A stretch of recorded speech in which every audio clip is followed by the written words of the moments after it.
Good morning, good afternoon, happy evening, wherever you are, live or replay. Welcome to the Dr. Geneva Show for you, bringing it to you. How are you? I'm thrilled, delighted, happy, all those sort of good things to see you, to hear you, to be with you. Thanks for being a part of this community, you extraordinary leaders in leadership roles, whether you're running a business, managing a team, leading a nonprofit, you are an influencer because you're a leader. You are creating opportunities and making decisions and doing all those things that, in fact, can make communities, families, the world a better place. I'm so delighted you're here today. Now, I just got to ask, what's the weather like where you are? Tell me in the comments and say hello.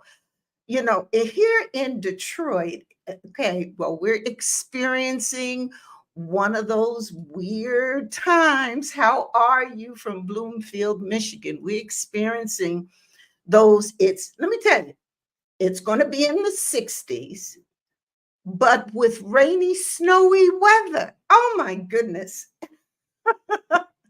You know, weather's something, isn't it? I love talking about it because I love to hear how you all are uh, doing and feeling and experiencing things coming in from all over the world, the country. So tell me about things happening with you.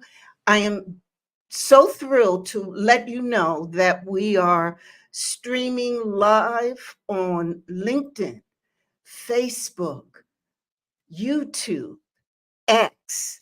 And I want to yell out, say out. Was yell out right? Should I say yell out? It's supposed to be shout out. That's what I was trying to get in my tongue. But I want to say a special hello to the members of my Facebook community, my group, Extraordinary Women Influencers. Mwah. So delighted that you're now joining us on this streaming. I know we talk about it's been a lot of excitement going on. And guess what also is coming up? Women's History Month. In just a few days, I love March. I want you to know it's a special month for me. It'll be the anniversary of my business, 7 years. It's also Moi's birthday month, and it's Women's History Month. And I've got a fabulous series lined up for you every Wednesday, 9 o'clock. So, hey, don't be late for it, be there. So we're going to have a good show today. Again, let me know where you're from. Put your comments in the chat. Let me know how the weather is. And just want to say a welcome to you and want to get started with what we're going to talk about today, a very, very important topic. And it's all about leadership. Okay, we know that, but we're looking at a special um, group of leaders who are here, and many of them will be joining us today. And so we're happy about that. Thank you so much. Whether you're on the live or the replay, want you to say hello. Let us know where you're from. And also tell us what the weather's like where you are. Good morning, Dr. Pierre. Always so good to see you. And I know you're coming in from Dallas, Texas. And I know it always got some good warm weather there, right? Listen, but if you're just joining, behind the scenes of every thriving nonprofit, there's a leader grappling with challenges that are often unseen and unheard of. Today, we're going to shine a light on 7 critical challenges facing nonprofit leaders and share insights and actionable strategies to navigate through them. We want these strategies and challenges to be on the radar of every nonprofit leader because the goal here is to deepen your understanding of the unique landscape in which you operate today, in which nonprofits operate today. And I want to highlight the essential actions that, in fact, you can undertake as a nonprofit leader, whether you're a head of an organization, agency, association, or you're in a senior management or program role. So, my focus today is going to be empowering you with the knowledge and some insights so that you can lead with confidence and navigate those complexities and really bring and have significant impact in your roles. Now, the challenges that nonprofit leaders face are merely the opening chapter of a broader narrative, I like to say. And that narrative is one that's rich with resilience, innovation, and impact, and really is a testament to the strength, determination, courage of nonprofit leaders worldwide.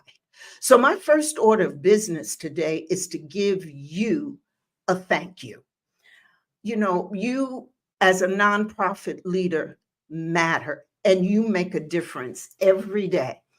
And the nonprofit sector, has a critical role in addressing complex social issues with limited resources. Now, say a yes if you know that's true in the chat.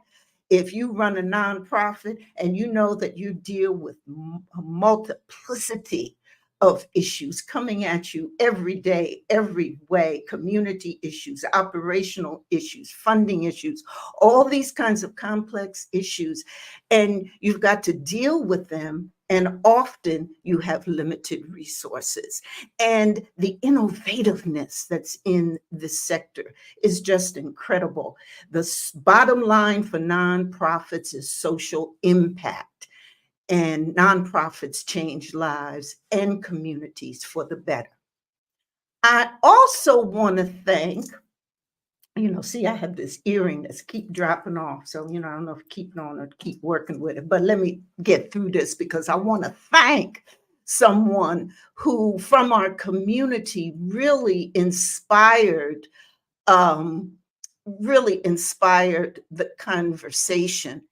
And I want to let you know what she said to us. And we were on the last live. And what she said, Kimberly, it's a shout out to you, Kimberly Hill Knott, who is a nonprofit leader.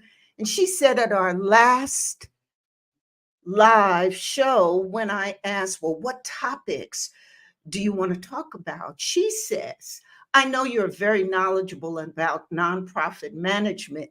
It would be great to hear you talk about how to handle some of the challenges nonprofit leaders encounter. And so, thank you, Kimberly. As a result of your request, that's why we're having this conversation today. And for those of you who don't know me, yet. I'm Dr. Geneva, and Kimberly was right. I know an awful lot about nonprofit management, leadership, the whole sector, because for 40 years, I was in it, running organizations, learning things, dealing with communities, solving community problems, working with hundreds and hundreds of volunteers to really make a difference in the lives of others and raising a lot of money. And I am familiar with many of the day to day challenges that nonprofit leaders face. But what I'd like to focus on today is that new frontier, that what's coming up. What are some of the challenges that are here and on the horizon? And interestingly, many of them are the same, but they've got new twists and turns. And particularly after the pandemic, they sometimes require different strategies for us. So, those are the kinds of things that happen. Good morning. I want to continue to say good morning and appreciate all of the feedback.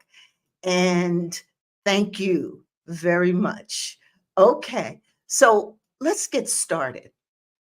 The first challenge I want to talk about, well, is the elephant in the room. So let's do it. it's that it's that thing that you probably expected to see on this list. What do you think it is? Put it in the chat if you know what challenge that nonprofit leaders face that I'm going to bring up first. Let's see if we have any comments, but hey, it's that funding tightrope. Yes, indeed, that balancing act of trying to raise the money, trying to stay true to mission, trying to balance budgets, and always be trying to raise the money. It's raising the money, the money, and the money. And the question is, how do nonprofits navigate what has really become an uncertain terrain of future funding and investment income to sustain their missions? Because, in fact, things have really changed on the funding landscape. You know, as many of you know, in my career, I've raised over $120 million. And while some of the basics are still the same, there's some shifts that have happened and that are new and different. One of those shifts is AI. You know, back in my day, we didn't have artificial intelligence to help us with various fundraising tasks and activities like writing thank you notes to donors, or making projections or playing out scenarios of potential funding or doing donor research. But today, nonprofits do have that ability, and being able to capture it and use it is an important thing for you to do in order to stay competitive. Now, they are ethical and legal concerns. We know about protection of donor data, but as a nonprofit leader, you got to be in that. You have to explore AI, you have to use it and figure out how it works best for you. Donor advised funds. You know, in my day, donor advised funds were just starting out. So I had a chance to really dive deep into that whole giving vehicle. But today, donor advised funds, that is where individuals can invest their money in a fund.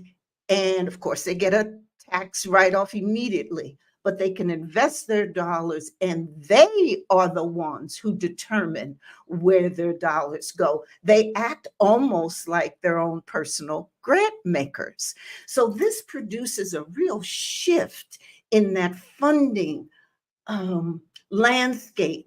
And to stay competitive and with it and manage this funding tightrope, you got to know about it. You have to be aware of and hopefully savvy and increase your knowledge in how to use donor advised funds. And we know also that we're seeing a younger generation of donors. And so, it's not about having donors for years and years and years and years. We need to begin to cultivate younger generations and respond to their needs, understand their giving patterns so that, in fact, we can bring them in and enhance them as far as our investor pool.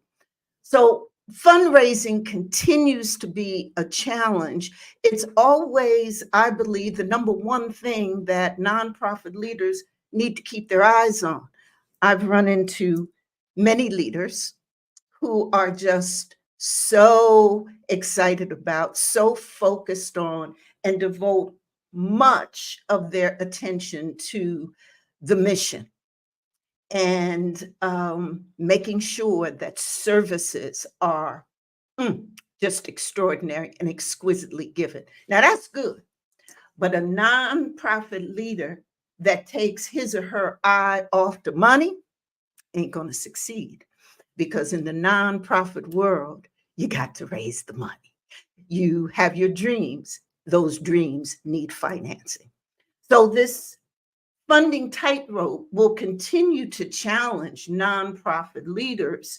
And it's going to be so important for you to be more knowledgeable about the new aspects of the landscape and take in some of these innovative strategies and innovative ways to raise money so you can make sure that you sustain your organization and what it is you're doing. Now, does that make sense? If you resonate with that and understand that, put a yes in the comments. The second challenge that nonprofit leaders face that I want to bring to you, I want to, just shine some light on, is board management and governance. Now, so every nonprofit leader uh, of a organization, agency, association, 501c3, nonprofit, foundation, got a board, got a group of volunteers, typically called a board. Sometimes they're called council, whatever you want to call it. They have the governance and policy setting responsibility for your agency. How you manage boards going forward is going to be absolutely critical. Board members want to be more engaged. They want to clearly feel they're making a difference. They want to understand more about the organization or agency they're with. Now, that brings in a fine line on board staff roles. And so managing that, boards are policymakers, staff are implementers. But as we move forward, particularly after pandemic, where you see this increasing need and desire to be engaged and involved, that line tends to get kind of blurred sometimes.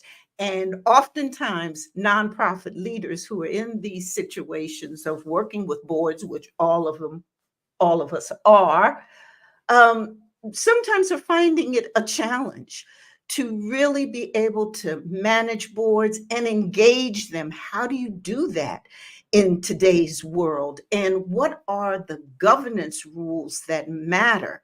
How many board members should you have on your board? How should you develop and train them? All of these questions are very key as we look at board management and governance. But this is a big one um, in terms of nonprofits today. How many of you are finding that managing boards and determining governance structure and working with your board of governors as a challenge? Put a yes in the comments and let's see what's going on. Let's see what other people are thinking about. So, board management and governance. There are instances today. I remember the a situation we had several months ago with Chat GPT and Open AI. And there, if you remember, there was a big disruption with the leader where the board basically said goodbye, out of here, almost with no notice immediately. Then there was this process of back and forth where they're, you know, asked the leader to come back and then changed it and back and forth. And some of the board members agreed, but then they didn't. It was a mess. One of the things that you want to do as a nonprofit leader is not have a mess with your board. And so, how you, as a leader, particularly if you're the number one person in your organization, you have a unique, special relationship, not only with your board, but with the chair of your board. And managing and handling that relationship is not only key to the success of the organization, the flow of the organization, but also to your survival and thriving as a leader. That relationship got to be good. You got to work on that. It's like in a marriage, doesn't matter how much you in love, how much you know, committed to each other. If you don't work at that relationship, it's not going to last. It's not going to sustain. You absolutely must work on the relationship with your board members and work on managing and having the best governance structure possible. The third challenge that I'd like you to consider want to bring to light for you as a challenge for nonprofits is the strategic integration of technology. As technology is evolving rapidly, the question becomes, how do we as nonprofit leaders use technology to advance the mission of our organizations, to streamline operations, and to ensure the protection of data? And to do that all within the context of our mission-driven goals. So that's a challenge for us. And it's absolutely critical that we adopt cloud-based solutions and data analytics to help enhance the operational efficiency and financial oversight of our organizations. We have to make sure that whatever technology we use enhances and directly contributes to the missions of our organization, and looking at it clearly as expanding the capacity so that we can operate better, serve more people better. And of course, then there's the training of staff and that operational efficiency through the use of technology and being able to automate the processes, the tasks, and the workflows that happen in our organization. This is a big, big area for us. And of course, the whole question of how do we protect and ensure the ethical use of our data, and but still have robust data security measures and ethical technology practices and all that sort of good stuff. And so this use of how do we integrate technology into our organizations is a challenge, but one that we cannot ignore. We got to be on this. We got to be in this. And, it could, one of the ways, I know that as technology was growing more and more, I recognized that I had to have IT people on staff, or at the minimum on a contractual basis, but I had to have in technology and IT capacity closer to me and my organization than I had before.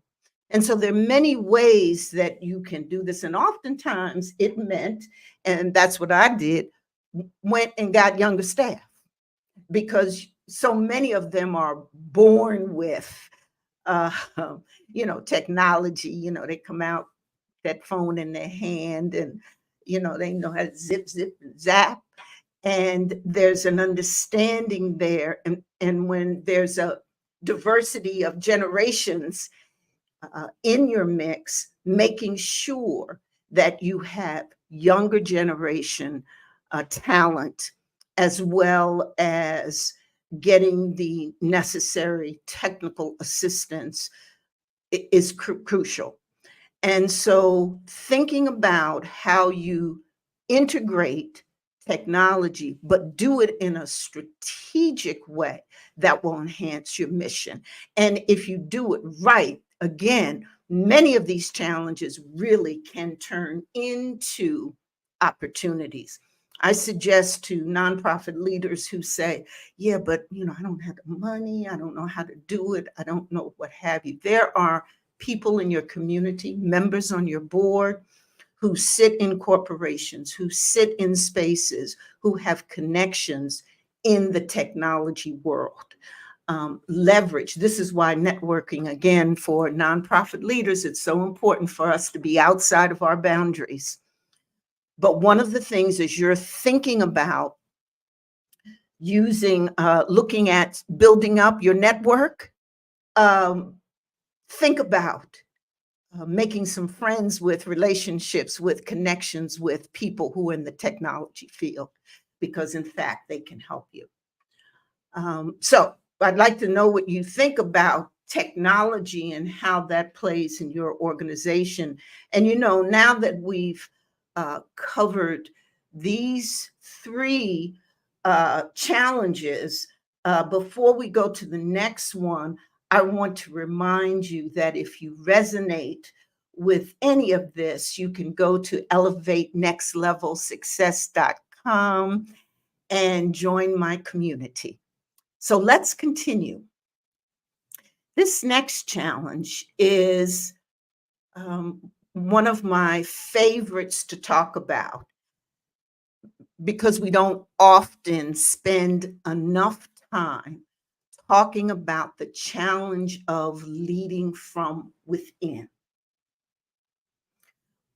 Early in my career, I thought I was doing everything I was supposed to be doing in terms of the leadership skills I was learning, how to make good decisions. I would go to seminars about working with difficult people. I would be right there when they were teaching about strategic planning. All of those skills and competencies that, I knew about and were told, and that's how you grew. But then one day I read a theorist, a leadership theorist, one of my best ones that I liked a lot, Max Dupree. And he talked a lot about self-development and how leadership, you being a leader, was all about how you developed as a person. Your awareness of your strengths, your abilities, your communication skills, how you could articulate vision, all of those things really had more to do with the inside, how you developed yourself, how you professionally developed, and that focusing on those things, as well as learning those leadership skills that we always hear about, was just as important.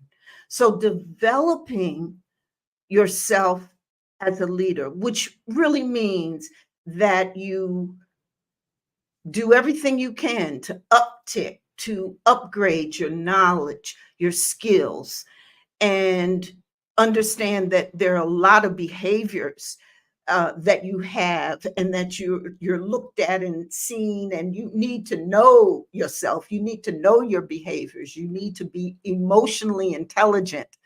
All of those things are about developing yourself inside and leading within yourself. So you got to focus on your professional growth and your personal growth and development. And that is so important, so that you build skills in relationship building, and how you become collaborative as a decision maker, how you can become an entrepreneurial spirit and achiever, how you can become an effective communicator, how to become a change leader. All of these things that develop your competencies and skills within, so that you're focused on the professional development for yourself and making that a high priority. So many of our leaders, which I love, and I did the same, would always be putting in the budget professional development for my team, making sure they got to seminars, and making sure that they developed, and terrific talent. Love it. But I came to know that my development, me being the best leader that I could be, learning how to lead myself, was probably one of the most important moves I could make. And the challenge for us as leaders is taking the time to do that, taking the time and attention to invest in ourselves. And so that we become the best that we can be, and we develop this core of confidence, authenticity, skill, competence, communication. We develop that within so that we can bring it without. So, this is the challenge for you who are busy raising their money, managing them boards, leading staff, going out there creating great programs and helping people. Take some time. No, don't take some time. Make it a priority. Give it attention to developing your leadership, your self leadership within, so that you can be a badass. You know what I'm talking about. So that you can do all of those things that you can. And so you can keep the energy, if nothing else, keeping that energy going. Okay. So does that make sense? Give a thumbs up if that makes sense. Give me a comment. What's been your experience in that, in this, being that leader, being the best leader within, so that you can lead from within? Okay. All right. You get it? Enough of that. All right. I'm a big one on this one. Okay. Yes, indeed. For you to make sure that you're doing that. I got a thumbs up here. And yes, personal development, self development. That's right. Yes, yes, yes. So, I see we might have a couple of questions people put up. And let me tell you, I'm going to get to those questions. I love it. Thank you very much. I'm going to run through the rest of our comments, and run through the rest of the challenges. And then we're going to get to some questions and answers. I want your questions. And what do you think? I saw one up there. I'll be back to that. Okay. Challenge from within. The next challenge that nonprofit leaders face, and I think this is number 5 that I wanted to throw some light on, is impact storytelling. Now, you may say to me, now, Dr. Geneva, what is this you throwing at us? Okay. Well, it's 2 aspects to this. I want you to listen to me. The one aspect is about impact. It's a nonprofit leader to stay competitive, to stay relevant, to move ahead, to attract money, you got to be able to show results. Relentless pursuit of results. And today, it's about how do you change people's lives? So in the old days, what we would do is simply count. Well, we served 100 seniors meals. We got 50 seniors transportation. We immunized 100 children. We read and donated 150 books. It was just about the numbers. Now, those numbers are good, but today it's got to be about, well, how did you change lives? So by delivering them meals, by providing that transportation, can seniors now live independently in their homes? By reading those books, by working with others to open the doors of magic of reading to young people, are they becoming more proficient in reading? It's about impact. It's about how did you change lives? And we have to be relentless with being able to identify those results and deliver those results so that as we create these programs, the essential, the quintessential, what is it? The exits, that what the main question has got to be, how are we changing people's lives? And how are we going to measure and demonstrate that? So this question of impact for nonprofits is a big one. And as a leader, you've got to have that on your mind because it has so much ripple effects, particularly in terms of attracting good funding. Okay.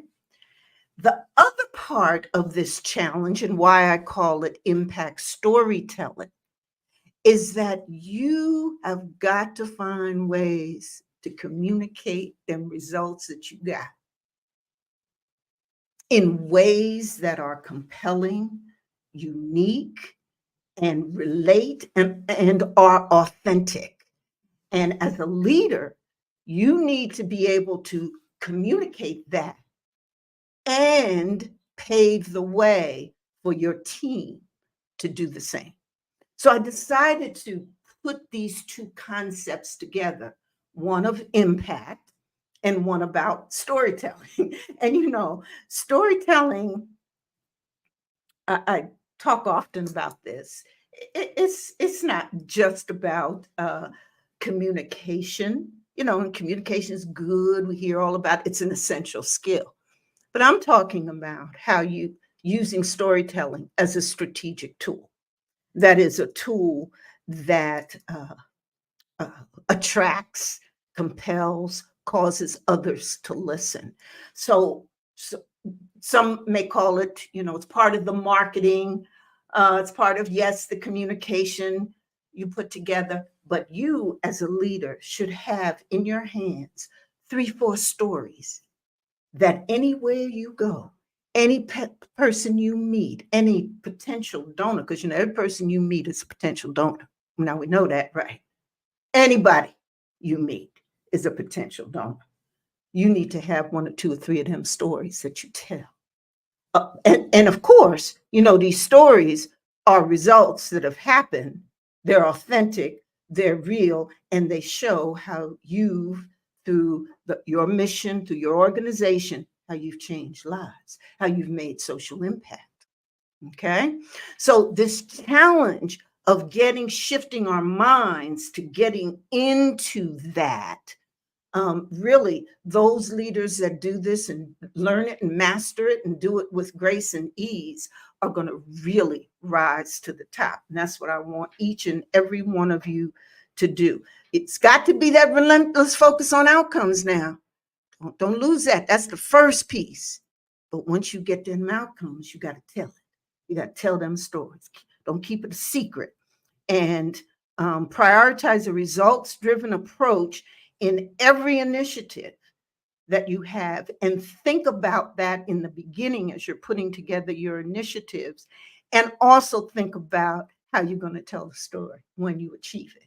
See, all of this can be done pre-thinking, and when we think about these activities before, it allows us a chance to be strategic and really kick back and say, and dream and reflect, well, this could happen if I did. And what, in fact, can I cause to happen? And being very strategic about it. Okay. So this impact storytelling is going to be a big one because it has, you hear in business and everything. So when they talk about branding, personal brand, and what it has those similarities because it's a distinguisher. There's a whole lot of organizations feeding the hungry. There's a bunch of organizations serving young people. There's lots of hospitals and healthcare organizations. There's lots of associations for maternal and infant child care, healthcare. Okay? What distinguishes you? What's going to be different about you? How can you turn this challenge into an opportunity? Okay. So if you're getting any value from this, please join my community at elevatenextlevelsuccess.com. Let's continue to the next challenge, which you hear everybody talking about, and that's mission drift.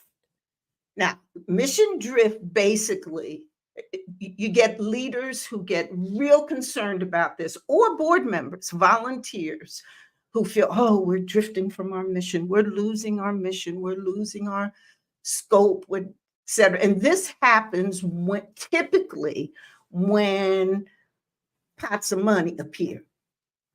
Money in this, usually.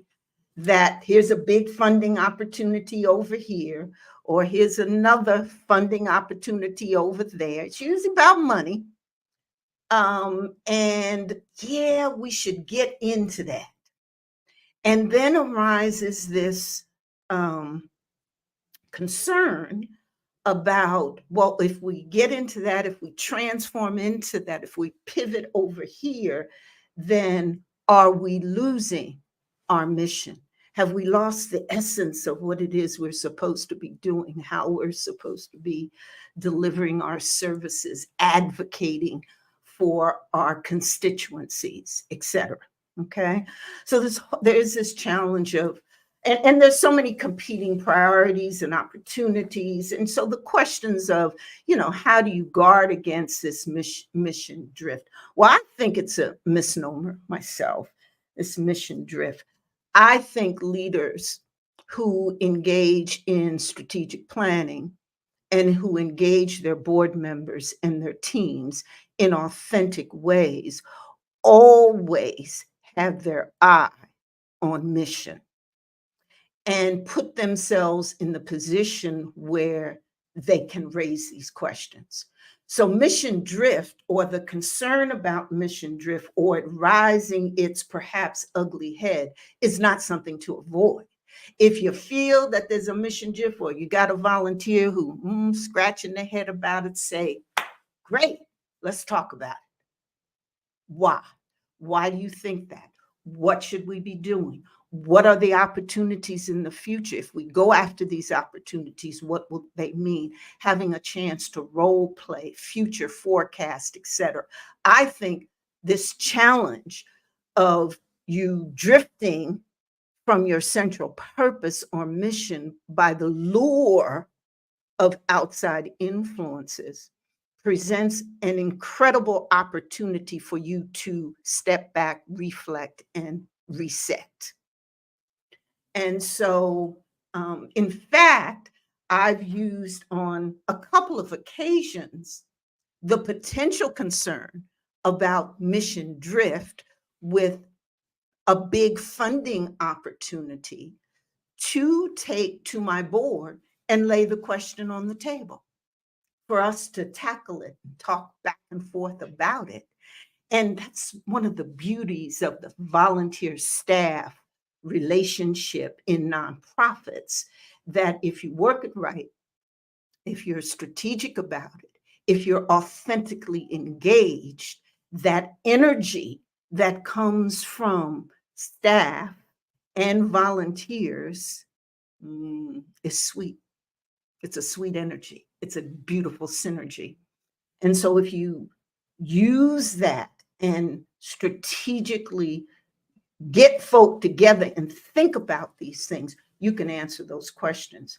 So when the challenge of mission drift comes, because it oftentimes must, because you're trying to get them dollars. Okay. But if you're concerned about, my pivot, don't fear it. The whole world during pandemic talked about pivoting. You got to pivot, right? So let's not fear pivot in itself. Let's be very fearful of just running here, running there, and chasing the money. Okay. That's what we need to fear and avoid.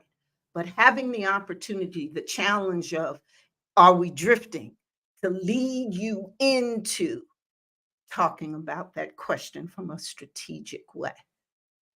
That's what matters. Does this make sense?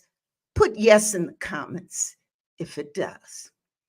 I want to move to the 7th challenge about cultivating talent. Now, I've got a bonus challenge for you, so please don't leave yet. I got one more. I thought about it. I said, you know what? I got to put this other challenge because I wanted to shine a light on it. So here is the 7th challenge that I'm shining a light on, that face nonprofits, nonprofit leaders, and every nonprofit leader needs to overcome them, turn these challenges into opportunities. This is the 7th one, and that's cultivating talent. There's a major issue in the nonprofit structure, not only combined with a number of older workers, baby boomers, et cetera, are retiring out, moving out, but also, a number of younger generations are not coming into the field in droves like they used to. We're seeing these changeovers come, but this talent issue is in every sector. Okay, every industry, every sector, including nonprofits. And so being able, as a nonprofit leader, running an organization or in senior management, it's important for you to be able to attract and develop the best talent. So we're talking about that, but it's also the ongoing process of training, developing, lifting up, succession planning of folk that you have on board already. Okay. And so nonprofit leaders need to become masters in cultivating talent inside their organization and potential talent outside of their organization. And so it's important to, carry out the mission with the right people at the right time, to have on board in all stages of the career and development cycles of organizations. And I'm not only talking about staff.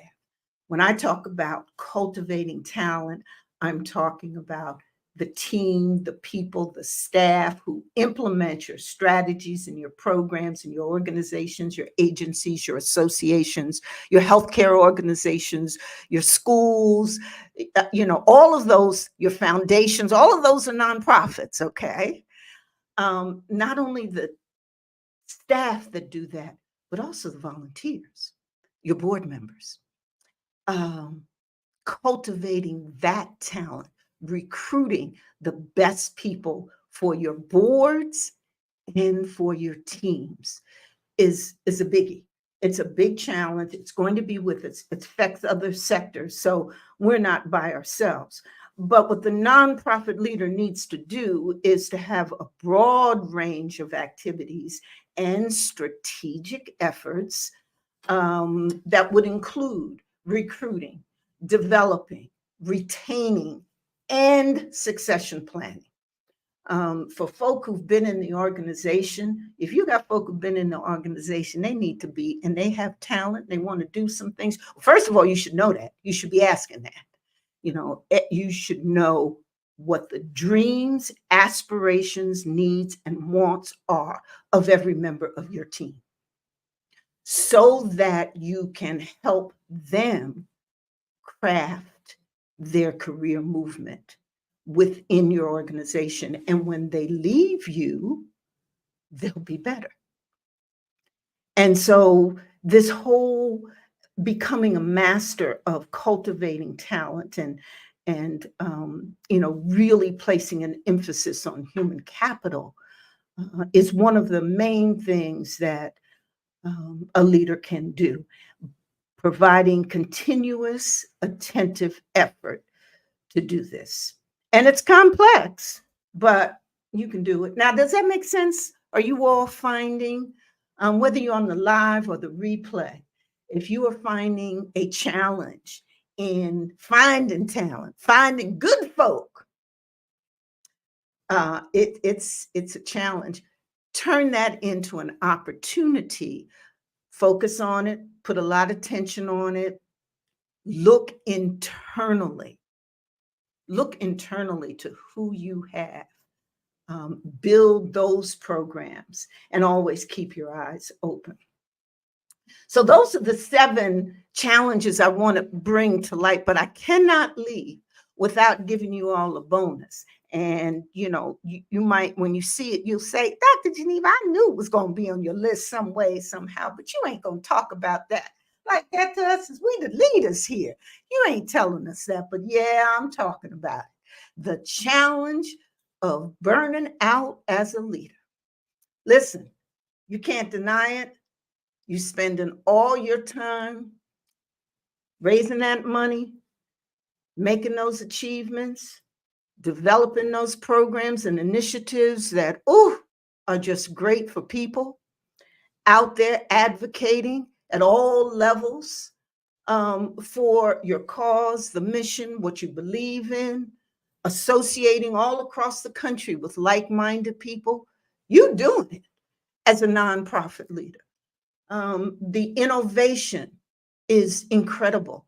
And the toil, sweat, and tears that you put into what you do is undeniable. That's why it's easy for you to get leadership burnout. And that's why I had to put it on this list, because I don't want you to leave this conversation without thinking that I wasn't going to talk about this, and let you know that in the face of all of this demand and things that you're doing, you've got to protect yourself from burnout, because you are the face, the head, the executive leader. You're the face of your team. You're the face of your organization. You're the face. So you got to be there. You got to smile. You got to have the energy. And one thing about energy, you can't fake that. If you don't feel like it, if you got up and you can barely move, or, you having some personal issues, which we all do, because, that's what we bring to work. You leave home with an argument with your spouse, but you still got to go in and give that presentation and do well and get that money from that donor. You still got to go pick up your kids and take them to whatever activities they got and answer 10 emails that are demanding your attention. You still got to do all of that. And so the advent of burnout creeping into your life can happen. And it's a challenge. And I want to put it out there because I don't want you to go forth and continue to be this extraordinary leader and think that you can leave or not do nothing about your energy levels, and the fact that sometimes, maybe not all the times, but sometimes you feel exhausted. Okay. And so to find the ways to get out of that by having a burnout prevention plan. I talked about that last week. Go to my YouTube channel, I've got videos on that. Go to the collection I have on LinkedIn, talk about burnout. But please, as this takeaway, I'm encouraging you to do the things that you need to do to prioritize your self care and avoid leadership burnout. So, those are the challenges I wanted to bring to you. And again, I applaud you in the leadership of nonprofit world, whether it's a school, a healthcare organization, an association, a social service agency, a human service agency. We could go on and on um, down the list of so many 501c3s or 501c4s, 501c6s, organizations that are out there with the bottom line of social impact, doing good, making a difference.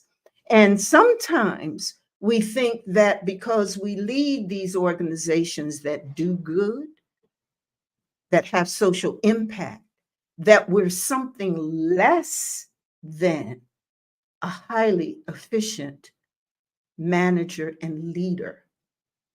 That because we're doing good, but we're not in the business world, that we're doing something that's less than. Even though we're not like businesses, we operate under different metrics and goals, and we focus on social impact rather than profit. And we run small and mid-sized businesses. We oversee millions of dollars, lots of staff, responsible for the legal, HR, financial aspects of an organization, multi-million dollar organizations. So we do all this and we do have these challenges, but they're opportunities as well. So I hope you enjoyed this. I want to just see any comments or uh, questions that we have going on. Thank you very much for being here, Marilyn. How you doing? Good to see you. And wow, there's so many comments.